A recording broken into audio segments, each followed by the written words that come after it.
Welcome to Parents Tool Talk Radio with your host, Jody Johnston Powell, licensed social worker, certified family life educator, second-generation parent educator, and author of the award-winning book, The Parents Tool Shop, the universal blueprint for building a healthy family. For over 25 years, Jody has been training parents and family service professionals nationwide and serving as a parenting expert to the media worldwide. Now, through the Parents Tool Talk show, Jody shares her practical advice and introduces you to other experts who can give you proven, effective advice on the issues that matter most to parents. So get ready to be informed, entertained, and enlightened as we join Jody now.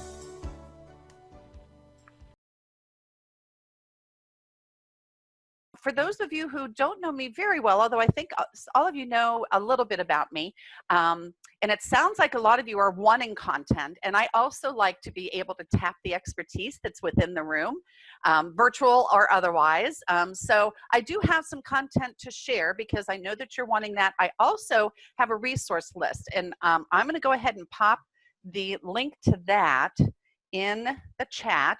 It will also be on one of the slides that you'll be able to see, and so you can this is what it looks like. It's a Google Doc, which means then that I can keep this constantly updated, and so I do that. And if you share resources and I check them out and they seem to be good, I will add them. I usually will only go about 2 pages. Oh, I thought that was fitting on a page, but I usually go about 2 pages, and anything longer than that, I think it's just overwhelming. But you'll see I've got them in some categories of resources that you can use actually with children. And then there's a whole list of resources for parents and teachers that you can use with children. And then there's a couple of videos for kids and some good free webinars. And so I'm not necessarily going to go through all of them. And if you don't mind, please download it and check it out, or just save the link because I'll constantly be updating it. But it may take you a while to check it out. So we aren't going to go through all of those while we're together. So let me go ahead and pull open and start my slideshow. So let me go ahead and share. So I kind of had the idea of taking a look at kind of 3 major areas. One is just kind of what is happening when we are stressed, just some stress basics. And then kind of taking a look at stress prevention and management, what we can do on a regular basis and what we can teach children to do. And our focus today will be on things that you can do with or teach to children. And as I had mentioned to Andrea in her introduction, there are some things that with younger kids who are not very verbal, or even school-age children, but not junior high teenagers who don't have real abstract thinking. Like you can't really ask them, you can ask them to imagine, and we'll talk about that. So there are some things we're really going to be gearing this towards kids. And this is an area that I've really expanded a lot because of what's been going on lately. So for those I didn't comment on it, but in the background here is artwork for my grandchildren. And this is my pandemic artwork. It is as long as we are on lockdown and I can't see my grandkids, this is my artwork. And it's my grandkids holding out their arms saying, sending you virtual hugs from 6 feet apart. And so that really kind of leads us to where, we're kind of starting with, which is like, what are the stressors that kids are under? Childhood is stressful enough. But now with, and from ever forward, if somebody watches this 10 years from now, I think that what we're going through during the pandemic, I think is really going to change very much who we are. And even 10 years from now, children who may be 2, 3, 5, 6 during their developmental stages, those critical stages now, even 10 years from now, the kind of stress, isolation, and those kinds of things that we're going under are affecting children, and it does affect development. So let's just, maybe in the chat, how about if you type into the chat some things that you think are stressful for kids? And they don't all have, I'm kind of put up, the pandemic related ones there, but what are some things that are stressful for children just in general? What are stresses children go through? I've got things like, sibling conflict. With the pandemic, there's kids going back to school, kids schooling from home. Yeah, being confined to the house, being isolated from family and friends. That has been particularly challenging for children. friendship issues, and friendship issues are pretty universal, right? Yeah, I mean, that's timeless, right? We've had, things like bullying and cliques and mean girls, and those kinds of things are pretty universal and timeless. Their own scared imagination, yes. And the younger the child and the more imaginative they are, there's a positive and a negative side of that. On the negative side of it, they can create their own fears. However, they're also very imaginative, and so we can actually use their imaginations to help them reduce that stress and to combat and become the hero in their own empowerment story of overcoming those fears. So, and any areas that we don't get into as much today, since we are just limited to an hour, like if you want to do sleep issues, or I actually just did a couple of workshops for San Diego foster parents on sleep issues and back talk and food issues, and because those are all trauma informed. So yeah, so childhood in and of itself is pretty stressful. Then you add in external stressors like bullying or things that the kids are going through with the pandemic right now, and it really becomes challenging because kids don't necessarily have the same kinds of skills and knowledge that adults do. And there's actually quite a few adults that actually don't have those. And how can we teach them the kids if we don't have them ourselves? So you all are in positions where you really can help parents get those skills so they can then pass those on to their children. So I just want to kind of do a little brief, some basics about stress, just so that we're kind of all on the same page and understand how stress affects people, but especially children. And then that will help us better understand why some of the techniques we're going to talk about work so well. So some recent research from Harvard, I can remember back in the day, people would say, oh, there's good stress. And I'd think, no, like no stress is good stress. Well, apparently I was wrong. And Harvard says, yes, there are actually 3 different kinds of stress. The first kind of stress is what they're labeling positive stress. It's usually very brief. Those stress hormones go up, but just for a brief period of time, and then they come down. So it might be something like, and how many of you are intentional procrastinators, which means you kind of wait until the last minute, and then you'll do something because when you're under pressure, you perform better. I'm seeing a couple of people shake it. Yeah, a couple of hands up, a couple. Yeah, so that's before a test. Your adrenaline goes up, but it helps you really focus. So those would be examples of positive stress. Tolerable stress is when it's usually still temporary and brief, but it's more intense. So this might be an emergency. You're in a car accident, or you see an accident and your stress hormones go up, but it's generally very temporary. Usually it might be severe, but not real life threatening and to the level of trauma. And usually you kind of have a letdown period and have some support, or can talk to someone about it or whatever. So that's tolerable, and that's really what our bodies are meant for. Our wiring is still pretty primitive, and our natural state is calm and peace. And our bodies are wired to handle about 20 minutes of intense stress, long enough to do fight or flight, to get out of a situation, but then to be able to calm down. And what's happening instead is that we live in a society where we are under constant prolonged stress, or we're in situations that are high stress, or we have it imposed upon us. Someone had typed in academic stress, that children who are in school and have a lot of pressure on them to perform, that's when it becomes more toxic stress. So when you have stress that is either really severe, so it might be short, but it's more severe, which would be like a traumatic experience that happens once, that's very extreme, or it's prolonged stress, which can then become more toxic.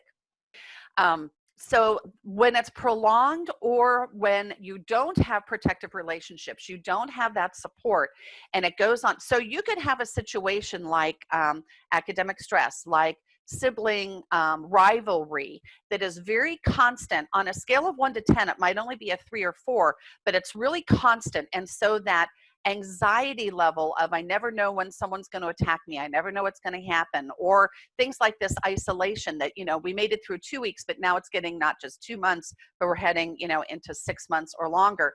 This is more prolonged stress. And so that's when it can become more toxic, and it literally starts to affect the body. So as we take a look at really kind of what happens with trauma and stress, is kind of on the left side of the screen here. What we have is the sympathetic nervous system. And, we're all hunky-dory and everything's fine. And you get your rest, you feel relaxed, your body can function, you get sleep, you get digestion. But then when something happens, the amygdala sends a message to your body that it needs to respond and it needs to be alert. So if that only lasts for a short period of time, or it only lasts, say, that 20-minute, period of time for that, the positive stress or the temporary stress, then usually the body goes back. But what happens with a really extreme trauma or really consistent stress is that it then starts to affect the body, especially in terms of sleep, in terms of digestion, because if you're under stress, one of the things that happens in the wild, I don't know if you know this, but if you creep up upon an animal and you scare it, right before it flights, it poops. And it releases everything, because when you are under stress, your body wants to focus on managing your stress. So you're hypervigilant, you are not going to be able to sleep, and you also will not be able to digest your food. So, and that's fine if you only have to go for 20 minutes, however long it takes for the animal to run away, if they're hunted, until they feel like they're safe. But if you think about chronic stress, what you get then is not physical conditions that result from lack of sleep, lack of food, nutrients aren't getting in because all the hormones, the stress hormones, are what's feeding the cells in the body. And so this is why we now are seeing some real scientific evidence that stress is directly related to health. One of the research studies that a lot of you probably are familiar with, and I'm not going to go into a lot of detail about it, but it's called the ACEs study. And ACEs stands for Adverse Childhood Experiences. And one of the things about that particular study, it was done, but about 17,000 participants aged about 19 to 94. And what it looked at, it was actually done by the CDC and Kaiser Health out, I believe, in California. And what they looked at were the number of and severity of early childhood experiences that were adverse, and that encompasses a lot of different types of experiences, and the effect that that had on two key areas. One had to do with development and the other had to do with health. And what they found is that the more adverse childhood experiences somebody had, the more likely they were to, if they were young, for that to have gaps in their development. And then long term, those folks are more likely to have health issues, diseases, and a lot of them fall along the lines of chronic issues too, like insomnia, digestive issues, things that are tied real closely with stress.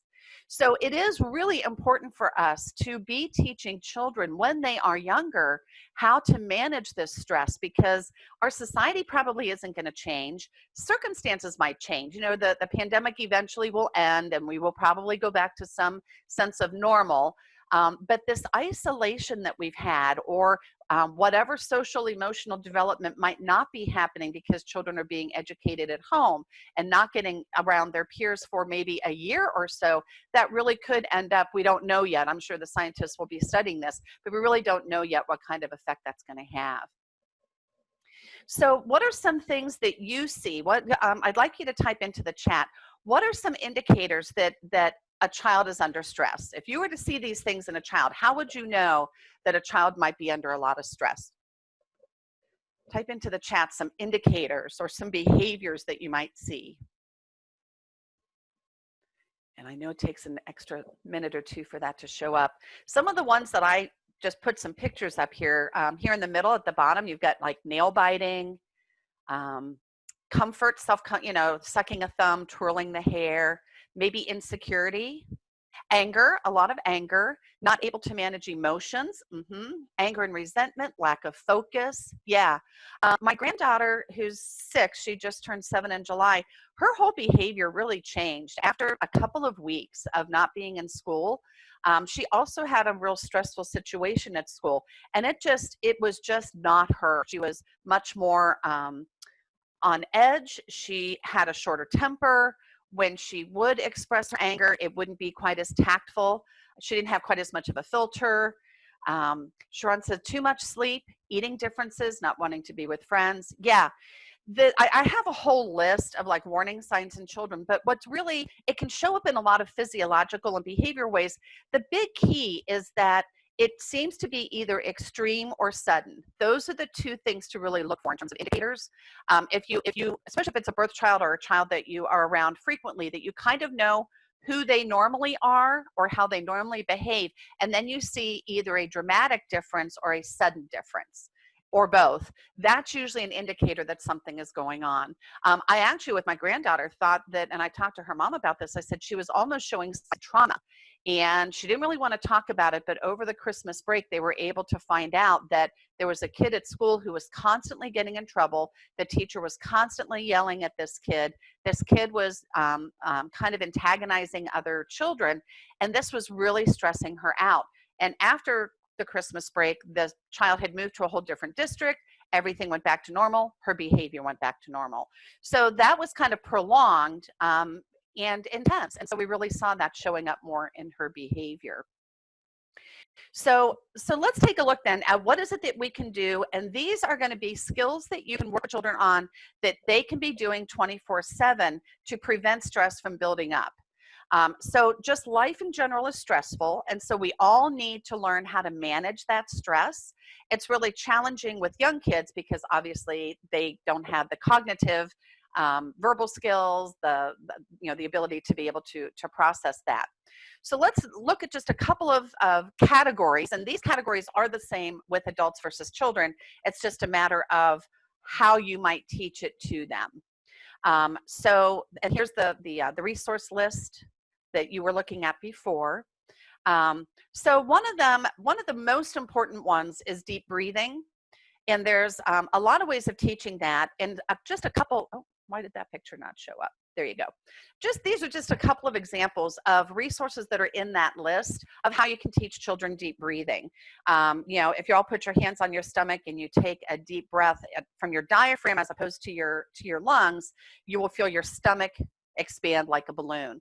And so hands-on kinds of things like that. The other thing that really helps is if there's something for them to focus on, whether it's a hand as they breathe in, hold for 2 to 4, breathe out.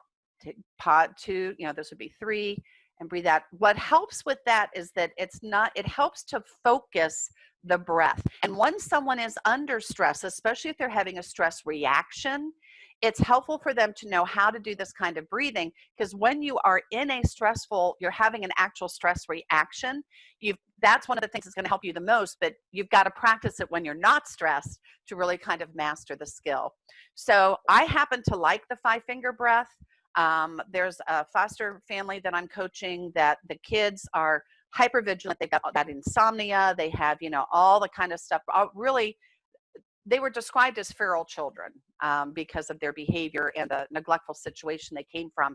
And so they took, my workshop on stress management and looked at some of those resources. And the ones I thought would work for their kids weren't the ones that the kids liked. Their kids liked the breathe in, pretend you're smelling a flower, and then blow out, pretending you're blowing a leaf. Whatever works, there's a resource on your resource list of a free webinar that's offered now and then through Michigan State University. And I'm not going to flip my screens. I'm worried that we're not going to get back to what I'm intending to show. But you have a list there. Down under webinars, there's a free webinar that is by Michigan State, and it is also on teaching children mindfulness. And they demonstrate quite a few different mindfulness techniques that you can use with children, especially young children, like preschool children. So that's a really good webinar that I would recommend. And those of you who need continuing education credits, I was able to get continuing education for doing that. So deep breathing is really important. Another one, there's a resource on your list called Kids Have Stress Too, and it's a handout. And there's like 6 or 7 different kinds of techniques that you can teach kids. If we go back to the previous slide, the muscle relaxation, one of those exercises called Go Tight, Go Loose. And so if we all just, here, I'll do it where you can see. So like say you start at the top of your head or the bottom of your feet and you work your way up, or you start at the top and you work your way down, you isolate a muscle group and tensing it and then release. And even if you don't think that you're tense, by tensing it and then releasing it, if there's any anxiety or stress being held in those muscles, it releases it. And so there's, it's just, tense and release, go loose, go tight, go loose. So there's things like that that you can do. You can put things to music with kids. You can make rhymes up with kids. You can turn it into a game with kids. There's a video on that I've got in the resource of 5 games that you can play with kids that help teach self-regulation. So meditation, there's books on, how you can teach children meditation, especially if they're younger, like preschool. Yoga, any kind of stretching, those are really good for kids to learn, because again, it's not just all up in our heads, but stress really gets into the body.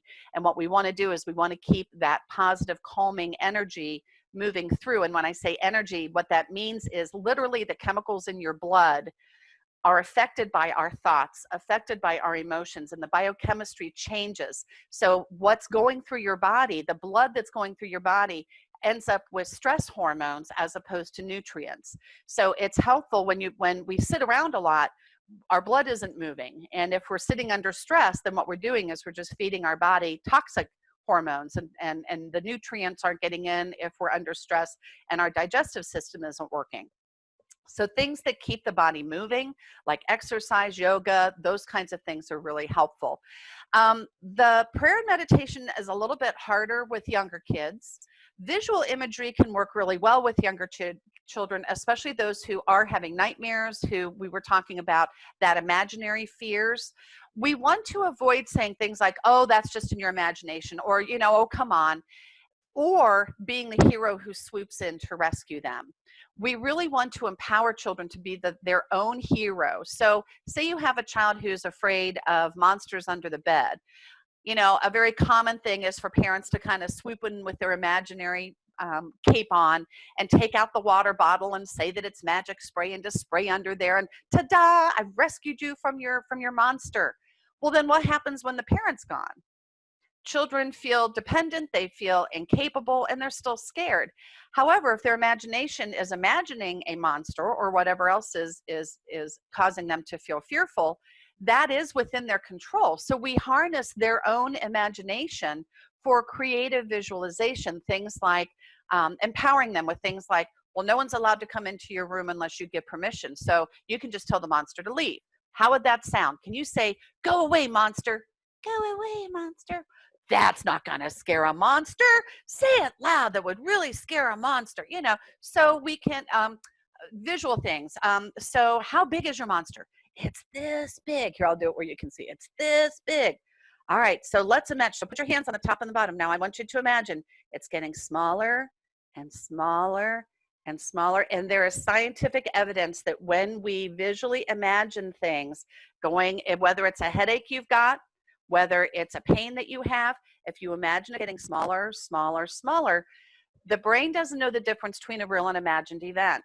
And so your mind and your brain are really very powerful. So if we can help teach children how to start being more in control of their thoughts, of learning that they do have inner power, to be able to imagine that they will experience whatever they imagine.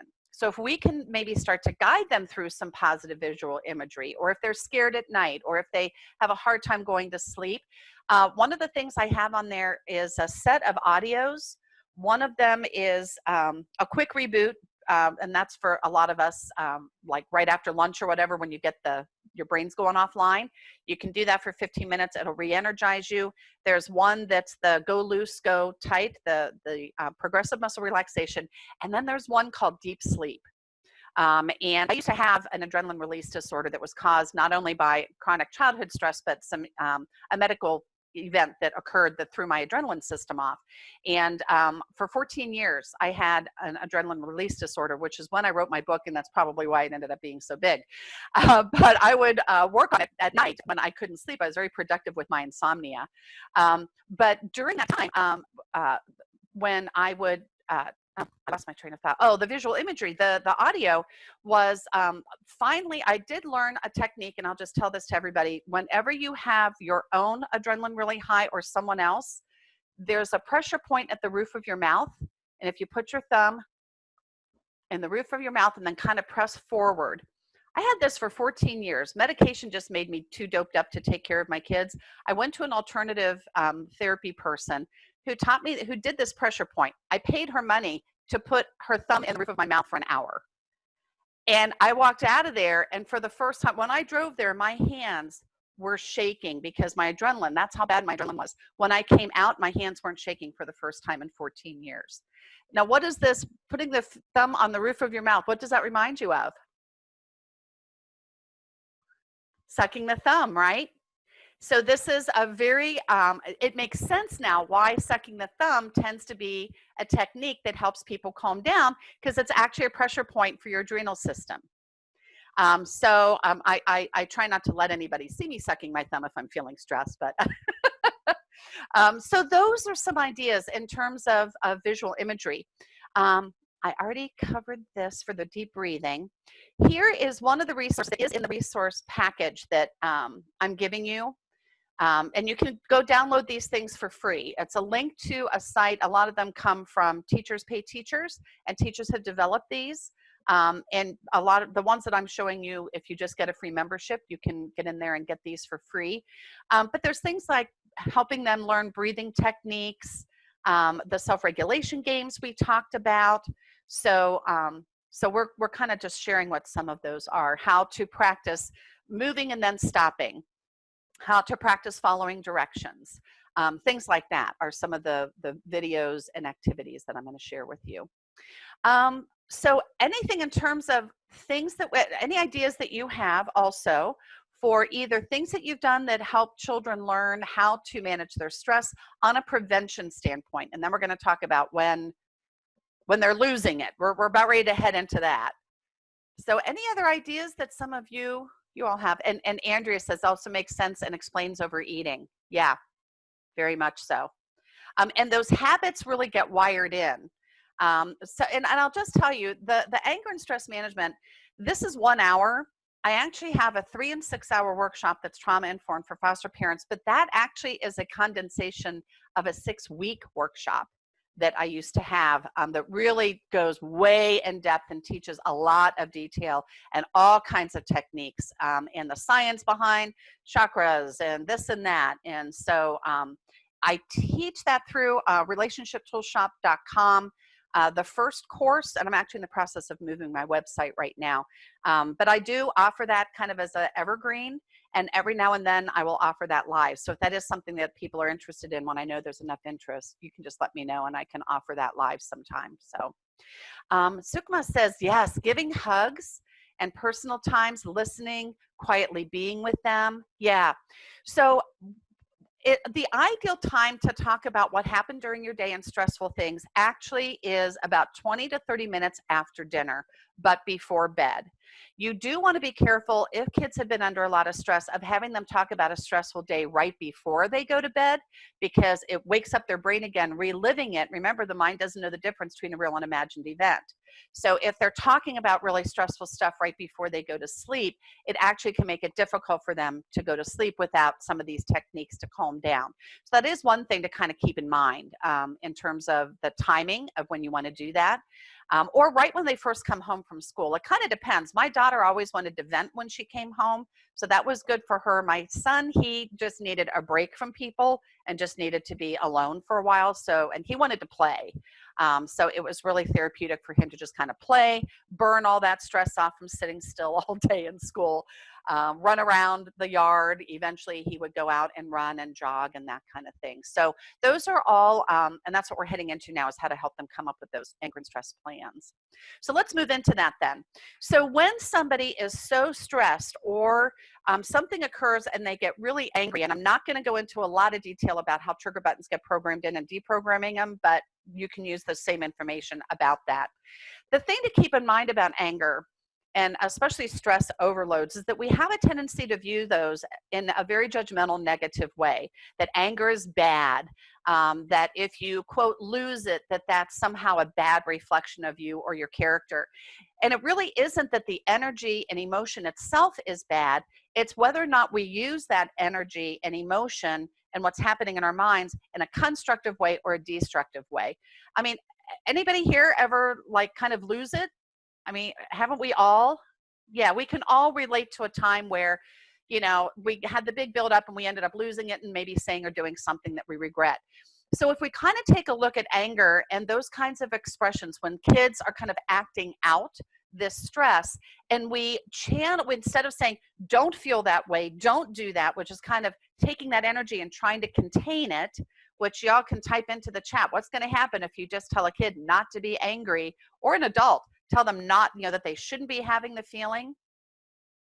Over time, yeah, you're just going to get that explosion. So what you want to do is to recognize the energy, but recognize what kind of energy it is. And this is what I'm going to share with you that's unique out of Parents Tool Shop in just about a minute or two. So you want to take that energy and you want to channel it in a constructive way. Those of you that we identified earlier who procrastinate till the last minute because the stress gives you the extra energy, that's an example of taking stressful energy and channeling it in a productive way.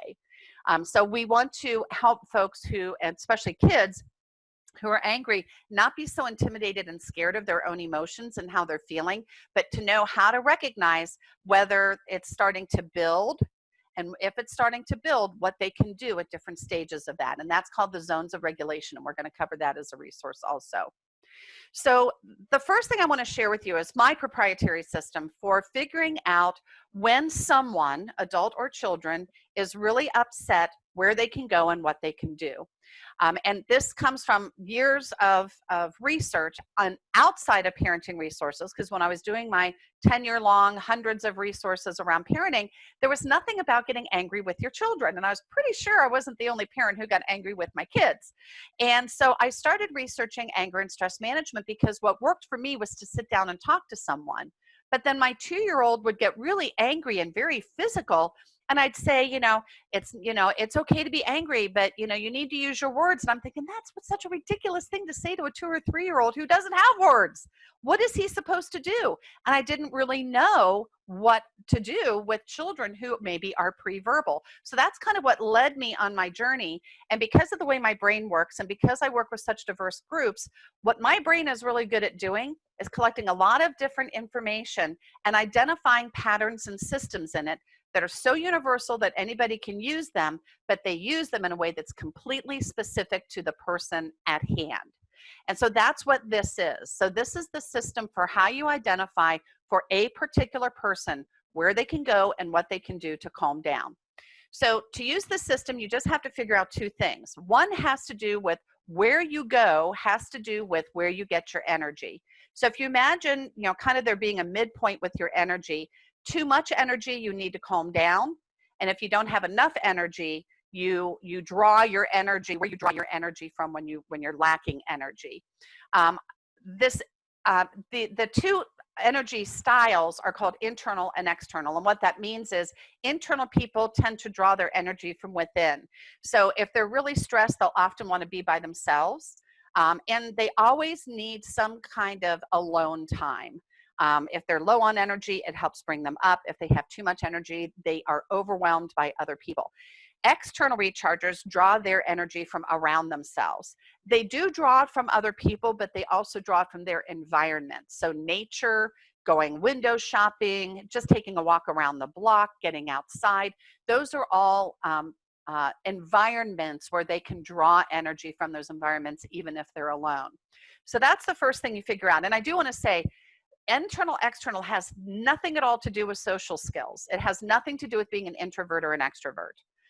My son is very much an internal recharger. I told you he needs to do something physical and he needs time by himself every day. So he's an internal recharger, but he's a real extrovert. He is very friendly. He has lots of friends. He has a very active social life. He'll be the one that reaches out to people and says hi and helps them, come in. My daughter, she's the one who wants to come home after school and talk, which is a real external rechargey thing kind of to do, but she's a social introvert. She said, I'm really kind of loving this pandemic. It's kind of like an introvert's dream that I can go online without talking on the phone, order food, and they will put it at my door without ringing the doorbell and me having to talk to them. So So it does not have to do with your social preference. It has to do with where you get your energy. So for example, she has these two kids, and when her husband would work late, or when she's tired of, being isolated from the pandemic, she'll take them to a playground, but she doesn't talk to other people at the playground. But getting outside, being at the playground, or she used to go to the indoor playgrounds, but she wouldn't really talk to the other parents because she's an introvert. So are you kind of catching on to the internal versus external? Okay. So that's where you go. If you're internal, you want to go by yourself. If you're external, you either want to be around other people or outside an environment. Once you get there, what you do with this energy that you have built up that needs to be channeled in a constructive way has to do with what kind of energy you have. Is it verbal anger energy, which generally, kind of traditionally, would come out in what the negative ways that we would perceive that coming out is yelling, screaming, cussing, saying things you regret. That would be verbal anger energy. Physical anger energy is that it comes out in a physical way. The more negative, destructive ways would be punching, hitting, stomping, slamming doors, that kind of thing. And you can have a combination of that where someone's yelling and screaming as they stomp out of the room and slam the door behind them, go into the kitchen and start banging stuff around. So that would be verbal and physical. So if you can identify, so think about a child, since we're talking about children, think about a child, think about a time when they've lost it. Like, how does it tend to come out? And that gives you the clues. If they're like, leave me alone, or they yell but at you, and you say, go to your room, and for classic, the quote, timeout, the unhelpful timeouts, I'll address that real briefly after this, but kind of the classic discipline, well, actually it's punishment, timeouts of go to your room. Your external rechargers will actually get more upset being sent off to an isolative timeout than your internal rechargers will actually like being alone, and it will actually help them calm down. Whereas, for example, my son would put himself in timeout, not the unhelpful timeout, but he would like, I just need to be alone. And he would go off and he would do, something in his room, or he'd go out and run his angries out around the yard. Whereas my daughter really needed my help initially. And then she would just want to maybe be alone for a little bit, but then to calm down, and then she would want to talk about it. So those are some indicators of what someone's style might be and how you would answer the questions. Now, before we go to the next slide, and I have a handout, I have an excerpt from this chapter in my book that explains, I'm only going to give you a couple of ideas, but there's like a dozen or more ideas for each of these, of things that you can do. The thing that you got to keep in mind is it takes a while to reprogram and to rewire our anger and stress. So in the short run, you might come up with, for children especially, let's say you have a child who's hitting kids.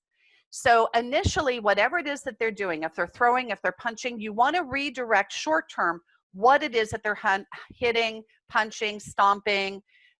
Just redirect what that is. Take the same behavior, but put it on something else, like punching a pillow. However, you don't want that to be your ultimate long-term goal, because they're still punching, and research does show if you have kids that are punching a pillow, they're still more likely to punch a child. So what you want is to recognize that that's a kid who needs a physical outlet. And while you initially, your short-term goal is whatever they're punching, you change that, but in the long term, you replace the punching with something else that's physical. So it might be shooting a basketball, or hitting something with a bat, or something else that's physical. And that might take a little bit of trial and error, but here's the thing. You're not doing trial and error with every single possible idea. What you're doing is you take these two questions, and this narrows it down into one of 6 categories that everybody will fall into.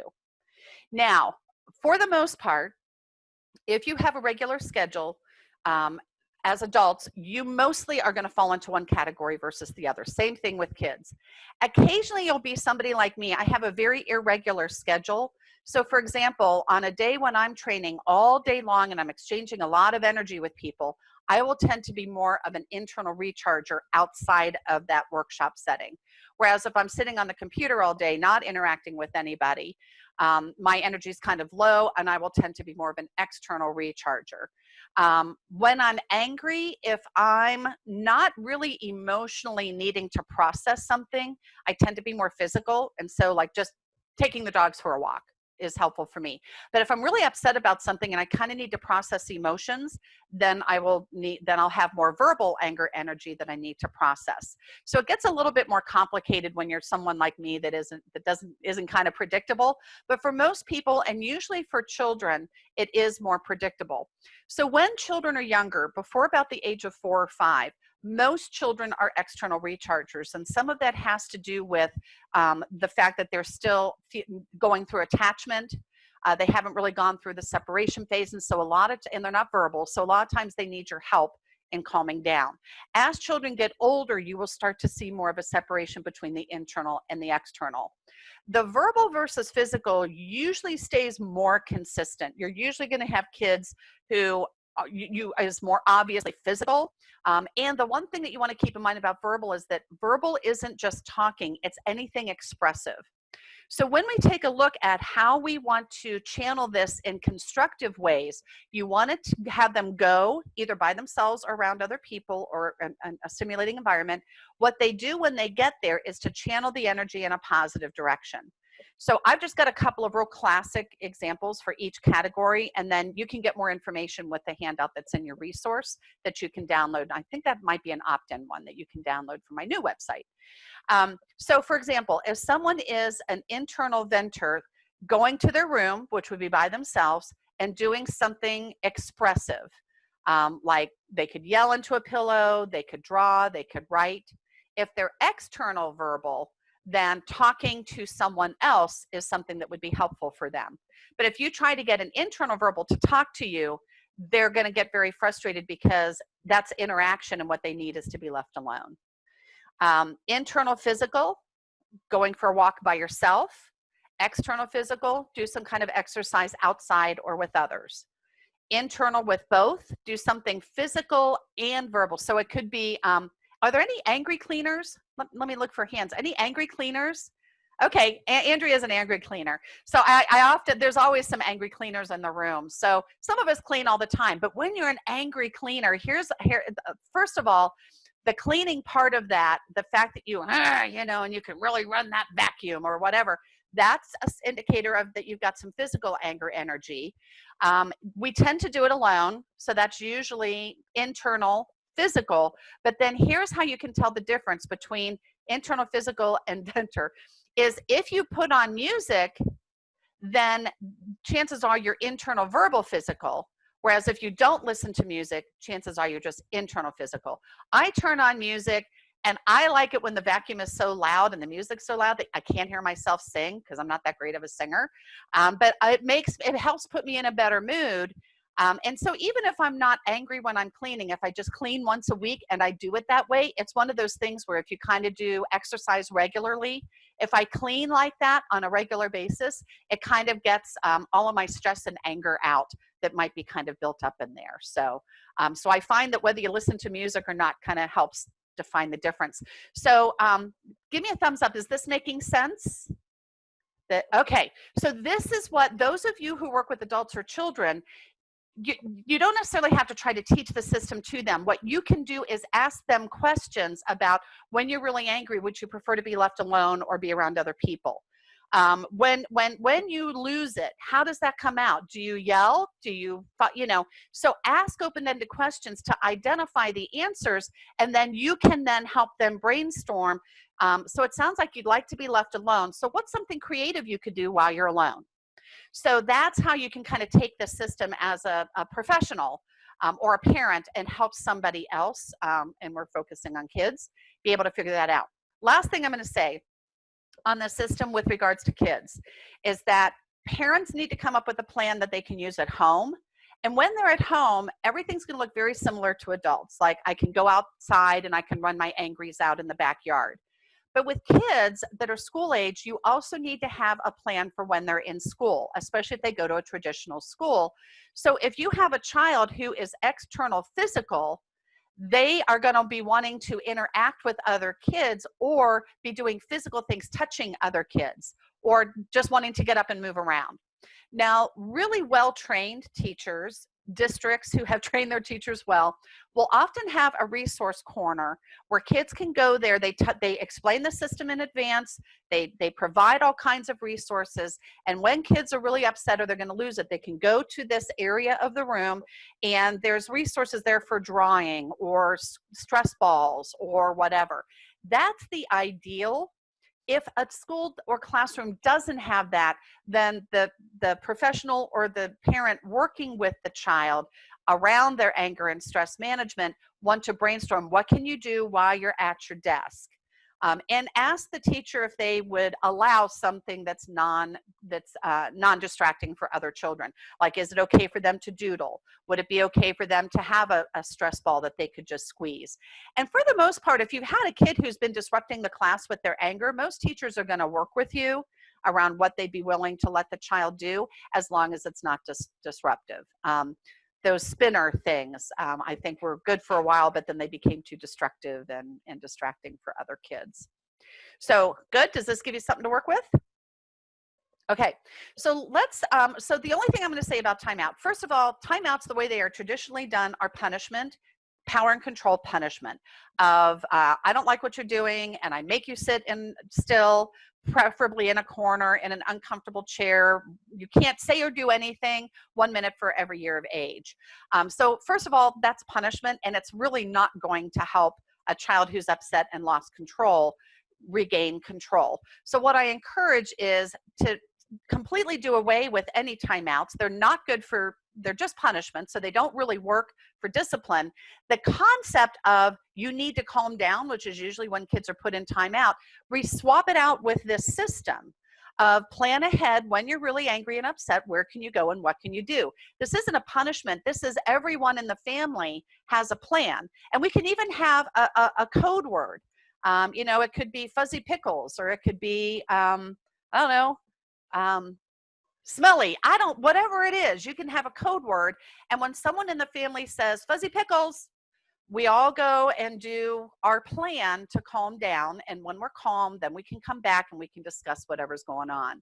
So where they go when they've lost control has to do with the internal, external recharge. What they do when they get there to get that energy out in a healthy way is their verbal, physical, or combo. So you take this system, and that becomes when they're losing it, and you can just say, why don't you need to go calm down, and they will know where to go, what to do, and how to do it with practice. It'll take a little bit for them to learn that. But once you teach them the process and you find an activity that works for them, then that's something that they can do on their own while you're doing what you need to do, because your style might be completely different. So if you're an internal recharger and you have an external child who comes to you and needs your help calming down, and you're angry and you need to be left alone, then you get into a style conflict. So you're the adult, and so you need to manage your own anger and stress first, so you can be there for your kids, teach them what they need to do, and then you can go and take 2 minutes, learn how to, decompress quickly. And hopefully, even if you're a single parent, you've got someone you can go to for support. But there's times when you're like, I just need to go out and jog for an hour. Can you come over and play with the kids? Or can my kids come play with yours, or whatever, to be able to do that. So basically, when you do this anger and stress management system for kids, it's as soon as you're calm, you're done. And what you will notice is that children are able, once it's the right place and activity, children are actually able to calm down relatively quickly when they've mastered some of the tools that are involved in being able to do that. So that's what this system will give you, as a way of helping them do that. I do want to share, I had mentioned I would share this with you, zones of regulation. So this is a system that was developed by Leah, and I'm not sure if I'm pronouncing her last name right, Cupers, but she's was an occupational therapist, and she has her master's in education. And so she was working with kids around self-regulation. And what she identified was being able to teach children these different zones of when they are sad is blue, green is happy, yellow is I'm starting to get stressed or frustrated or anxious. And then red is like, I'm going to lose it. I'm mad. If I don't do something, I'm going to lose it. Now, a lot of us are familiar with teachers in a classroom using red, yellow, and green. Actually, it's green, yellow, red, in a way that's a disciplinary thing and gives negative attention for negative behavior, like, oh, you're being bad, you're going to go up into the red zone, which then actually gives attention for negative behavior. So this isn't that. This is completely different. And this is to teach children to recognize what are the indicators of when they are moving to these different levels, or what level they're at, and activities that match that level. So when you're sad, it would be activities that help you feel more encouraged, or if you're tired. If you are starting to get a little bit frustrated and excited, what are some things that you can do to just kind of calm down? And if you're ready to lose it, what can you do to calm yourself down? So this is just one of several resources that I'm sharing with you if you want to download them. It explains more. I also, if you go to zonesofregulation.com, you can look up her system for being able to help children learn self-regulation. So that's a good resource. And then in terms of just kind of having kids who are losing it, the whole thing to keep in mind is that you are the adult and you've got to stay calm. If you can kind of imagine yourself in a bubble that love gets in and out, but whatever they're spewing at you doesn't affect you, then it helps you stay calm in a situation that you can be there for them. And for kids who are external rechargers, that's really important. I often tell the story, and I'll tell it very quickly, of a woman who took my class through juvenile court, and her 13-year-old son was in juvenile court because he had a trauma history. He'd been sexually abused. He had a lot of anger. And when he would get triggered, he would become very violent, which is what brought him to juvenile court, was his violent behavior. And so she took the class, and what she realized is that the therapist had been telling him to just talk about his feelings, to talk about his trauma, which actually made it worse because he had to relive it, and that he shouldn't be angry and he shouldn't be acting out. And so all this was just repressing, and then he would explode. So what she did instead was she identified that he was actually external, verbal, physical. So she started going out into the backyard with him. When he was starting to lose it, he would identify, like, if something happened, I'm going to lose it. They would go into the backyard and they would start throwing a baseball back and forth. And initially he might be cussing or swearing or saying whatever, and the ball would just go wild. But as he had a chance to talk and the ball went back and forth a few times to dispel some of that physical anger energy, he would start to calm down. The ball would start to be much more on target of what he was throwing and catching.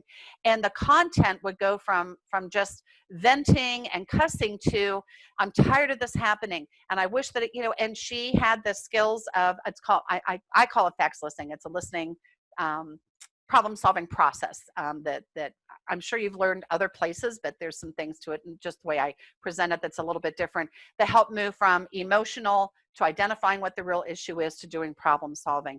And they would do that while they were playing baseball. And by the end of it, it was very on target. He was very calm. And it all had to do with her not recognizing, until she got that system, that everybody was telling him to do something that really was not helpful, and that this really was a big breakthrough for him. And so he was really able to learn and master his own anger and his own self-regulation in terms of being able to do that, and just eventually be able to just talk more and not be quite so violent with his anger. Let me find out from you. This is the last resource I'm going to share. So type into the chat questions, comments, anything else that you want while we're together.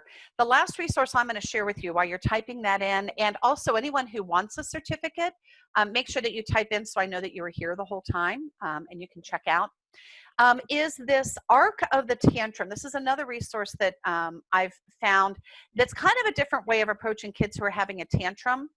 I think we all can agree that when someone is totally losing it, you cannot have a logical conversation with them. So trying to reason with a child who's having a tantrum is pretty impossible. And if you think about the brain and what's happening with the biochemistry of the brain, once the brain is offline and it's just reacting and there's no oxygen getting in, it's kind of a matter of riding it out.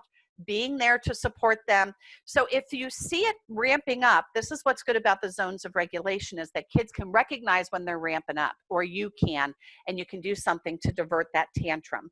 If they get into the full-blown tantrum, you just kind of need to be there, keep them safe. You're not wanting to give undue extra attention and that you're rewarding it, but something like if they're banging their head, like put a pillow, move them to a couch, like make sure that they're safe, or just acknowledge their feelings, but don't try to logically do anything. Just help guide them and coach them through their calming down period. And once they're calmed down and they're more back to normal, then you can say, wow, like what happened? So when that happens, what could you do about that? How do you feel? And come up with a plan for the next time that hopefully whatever that is, whatever that trigger is, it won't lead them into a tantrum. And then the last thing I'll say is that there's 4 different kinds of tantrums. This again is out of the Parents Tool Shop book. If you guys just want the article on this, and there's actually a whole video series on how to redirect tantrums and that kind of thing. Just if you just go to parentstoolshop.com to the blog and type in tantrums, you'll get to the article that explains what's on this final slide. But I'm going to go ahead and go to the end and find out. Let me get some check-ins, some checkouts from folks of what was helpful, especially though if there's any burning questions, any other resources, and I can do a follow-up with you. So the hand model of breathing. Yes, that's really helpful for kids. Good. What else was helpful? Or what? And Jody, I don't know how to spell his name, but Dr. Siegel's hand model is the one I use most often. Okay. You know that one? Is it similar to, do you want to demonstrate it? It's talking about the understanding the brain. Yeah. Yeah. As you go up, your trigger points. So I like that one first to identify. This is I'm off the charts. I flip my lid, and then using yours to breathe it in and down and in and down. So thank you. Yes. Thank you for bringing that up, because when I'm talking about helping kids explaining to children or explaining how the brain works, that's a helpful model of kind of the back being more primal, and then you get up to the frontal lobe, which is more of the executive functioning. But yes, you're right, he has the whole thing about when you flip your lid and how to bring that back. So yes, thank you for reminding me of that. I'll make a note to include that. Great. And Andrea says her adult son's back home with us now. He's sensitive like me. I taught him how to meditate to calm his racing thoughts. I'm learning that he processes verbally, and I calm myself down by being quiet. So how can I find a happy medium? So part of that is if you can identify, and each of you has a plan that works for you, and especially with him being an adult, then that can be helpful for him to do. And then just respecting that if he knows that you need time away, and you know that he needs time to connect, of just making sure that you make a time to be able to do that on a regular basis. But when you are at a place that you're about to lose it, that you just respect each other's space, and that he can give you the time to be alone, and that when you're done, then maybe you can be there for him. So with adults, you can do more intentional negotiations up front about how you want that to work. I find that with couples a lot. Say you've got a stay-at-home mom, the dad comes home, and it could be the other way around. Whoever the stay-at-home parent is, the other one's been at work all day. They come in and they need that break, but then it's like, I've been home alone all day with the kids. Here, you take them. But they just need, even if it's a 5-minute ritual. My husband knows I tell this story on him, but he used, when I was a stay-at-home mom, he would come in and he would go wash his feet. And it would only take 5 minutes. He'd wash his feet, change his socks and shoes and clothes. And then when he came down, he was good. Like he was there 100%. But he always wanted the kids to go to bed at a decent hour because he still needed his alone time, and he would wait until they were in bed to get his alone time. Okay. So those are some ideas. Is it like a verbal negotiation? Like, well, PT, this is too much right now? I would, when you're not in the midst of being stressed or angry, sit down and say, when we are, what would be helpful for you? This is what's helpful for me. When we have a clash, like how can we be there for each other and support each other? And if we have this clash where what I need is to be away at a time when you need me, right? How do you want to handle that? And with an adult, I would just ask more open-ended questions as opposed to proposing a plan. but give a little bit of education in terms of respecting each other and understanding that each other's style, there's no right or wrong or better or worse with the styles. Okay. It's a matter of how you're wired and how you're different in your preference, and it can change. I don't have the same style I had when I was younger. So that can change. So you may need to renegotiate that periodically, but ask open-ended questions and see if the two of you can kind of come to an agreement for how you want to handle it, and any signals that you want to give of, you know, I need a break right now, or whatever that is, nonverbal or Great gesticular. idea. Okay. And then you've already got your plan in place that you I like negotiated. that. Because I can match him with the energy in the same way when I'm in that space. And then when he wants, like, whoa, mom, too much. Yeah. I like that, negotiating beforehand. Because Yeah. I don't want to get to that point of like, you're too much. Exactly. In the message. Yes, exactly. Yeah. Okay. Thank Yeah. you. Yes. Oh, you're very welcome.